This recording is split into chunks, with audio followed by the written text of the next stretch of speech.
Hi అండి. ఈరోజైతే శ్రీరాముని రథోత్సవం అనమాట మాది.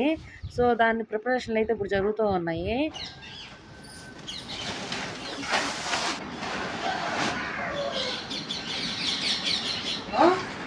ఈ గుగ్గుల్లోనే వేసేస్తున్నట్టున్నాడు ఇవి జీడిపప్పులు.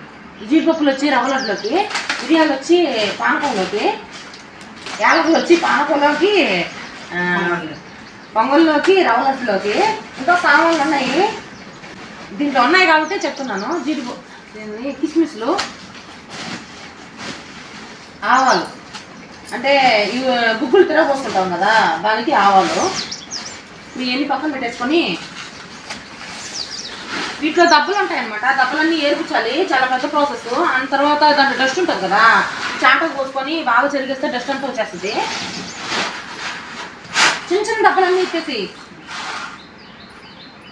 అట్లా దెబ్బలు ఎత్తేసుకుంటా అయిపోయింది. మట్టి పిల్లలు కూడా ఉన్నాయి, మట్టి పిల్లలు కూడా ఉంటాయి, చూసుకొని ఏర్పించుకోవాలి. అదైతే బయట నుంచి తెచ్చిన వెంటనే నీళ్ళలో అయితే పోసుకోవద్దు. ప్రతిసారి ఇంతేనే ఏర్పించుకుంటాము. రేపు కదా పండుగ, నైట్ నానపోసుకుంటాం అనమాట. ఎర్లీ మార్నింగ్కి బాగా ఉబ్బిపోతాయి కాబట్టి అప్పుడు కుక్ చేసేసుకోవచ్చు. కొద్ది కొద్దిగా తీసుకుంటూ చెరుక్కోవాలన్నమాట. అప్పుడైతే మనకి స్పష్టంగా కనిపిస్తాయి కదా దెబ్బలు అనేది, అలాగే డస్ట్ అనేది. ఇప్పుడు మర్చిపోయి కూడా ఉండేది కదా. ఇప్పుడు ఇవన్నీ ఈ దెబ్బలన్నీ దీనికి వేసేసుకుంటాము. మళ్ళీ కావాలంటే మళ్ళీ ఖాళీ ఉన్నప్పుడు మట్టిపల్లి ఉన్నాయి కదా, అవి వేపిచేస్తాము. వీటిలో కొద్దిగా వాటర్ పోసి నానబెట్టేసుకొని వడగొడ చేసుకోవచ్చు, బాగుంటాయి, వేస్ట్ అవ్వకుండా దెబ్బలు. ఇప్పుడు ఇవి చెరుక్కొని దాన్ని అలా పోసేసుకోవడమే. అట్లా ఎన్ని చేసేసుకోవాలి. మొత్తం ఎన్ని కేజీలు? 40. 40? మొత్తం 40 కేజీలు. వీటన్నిటిని ఇప్పుడు క్లీన్ చేయాలన్నమాట. మొత్తం 40 కేజీలు 2 బట్టగిన్నెల నిండా వచ్చాయి అనమాట ఏర్పించేశాక. ఇవి వచ్చి దెబ్బ అనమాట, మనం ఏర్పించాం కదా ఆ దెబ్బ. అలాగే ఇది ఇంత డస్ట్ వచ్చింది. సో ప్రతిసారి బయట కొన్నప్పుడు మనం డస్ట్ అయితే క్లీన్ చేసుకోవాలన్నమాట. ఇంకా పానకంలోకి బెల్లం అయితే నల్లగొడతా ఉన్నాం అనమాట. ఎన్ని కేజీలు మా చెప్పింది ఆయన? బెల్లమా 40 గుగ్గులునా? ఈ 10 కేజీలా? 10 కేజీల పైనే ఉంటుందా? మా ఆయన తెచ్చాడు అనమాట. మా ఆయన అయితే ఇప్పుడు గూడూరుకి వెళ్ళి ఉన్నాడు. 10 కేజీల పైనే ఉంటాయి. ఆ డ్రమ్ ఉంది కదా, డ్రమ్ము నిండా అయితే కొడుతున్నాం ప్రస్తుతానికి. తీమా మోద్ది అదనమాట. బాగా నలిగిపోతుందమ్మా వెంటనే. రేపైతే ఖాళీ దొరకదు కాబట్టి బెల్లం తురుము పెట్టుకున్నాము.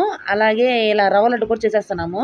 ఎండు కొబ్బరిని బాగా మిక్సీ పట్టేసుకున్నాను. అలాగే ఇలాచి కూడా మిక్సీ పట్టేసుకున్నాను. జీడిపప్పు, ద్రాక్ష అయితే నేతిలో వేయించేసుకుంటాము. 10 కేజీల రవ్వ తీసుకున్నాము. అలాగే 11 కేజీల చక్కెర అయితే తీసుకున్నాము. ఎండు కొబ్బరి 1 కేజీ దాకా పడుతుంది కదా, సో ఎండు కొబ్బరికి కూడా 1 కేజీ చక్కెర లెక్కనే తీసుకోవాలి. కేజీ రవ్వకు కేజీ చక్కెర అనమాట. ఇంకా కొబ్బరి వేస్తున్నాం కదా, కొబ్బరికి కూడా 1 కేజీ తీసుకున్నాము. ఇప్పుడు పొయ్యి మీద బాండీ పెట్టి ఆయిల్ పోసుకొని, సారీ ఆయిల్ కాదు నెయ్యి కొంచెం వేడెక్కాక రవ్వ అయితే వేసుకుంటున్నాము. గరిటతో కలుపుతూనే ఉండాలి, లేకపోతే అడుగంటుంది అన్నమాట. మంచి ఫ్లేవర్ వస్తూ ఉంటుంది. ఇంకా ఆ టైంలో మనం తురుము పెట్టుకున్నాం కదా, ఈ ఎండు కొబ్బరిని అయితే వేసేసుకున్నాము. సారీ మిక్సీ పట్టాను నేనైతే. తురుమును కూడా తురుముకోవచ్చు. నాకు కొంచెం మెత్తగా కావాలని మిక్సీ అయితే పట్టుకున్నాను. ఇంకొద్దిగా వేగాక మనం ఎంత రవ్వ తీసుకున్నామో అంత చక్కెర వేసుకొని మళ్ళీ కదుపుకొని ఒక గిన్నెలో అయితే తీసేసుకోవాలి. పొయ్యి మీద బాండీ పెట్టి నెయ్యి వేసుకొని ఇలా జీడిపప్పులు, కిస్మిస్లు అయితే వేయించుకుంటున్నాను. అలాగే పాలు కూడా కాచి పెట్టుకున్నాను 4 లీటర్లు. 10 కేజీలకి 4 లీటర్లు అయితే సరిపోతాయి కరెక్ట్గా. ఎక్కువ క్వాంటిటీ కదా, సో మేము సగమే వేయించాము అనమాట. సగం తర్వాత వేయించుకుందాం అని చెప్పి ఆ సగాన్ని అయితే ఉండలు కట్టుకుంటున్నాము. ఈ ఉండలు కట్టే ముందుగా వేరే ప్లేట్లో తీసుకొని అందులో ఇలాచి చల్లుకొని పాలు కలుపుకుంటూ బాగా నలుపుతూ పిసుకుతూ ఉండలు అయితే చేసుకున్నాము. ఈ విధంగా మనకు నచ్చిన షేప్లో ఎంత సైజు కావాలంటే అంత సైజులో చేసుకోవచ్చు అనమాట. నేనైతే 5 లీటర్లు తీసుకున్నాను. సో ఈ పాలు అయితే మిగిలిపోయాయి అనమాట. మొత్తానికి నెయ్యి. ఈ వీడియోని సెలెక్ట్ చేయండి, షేర్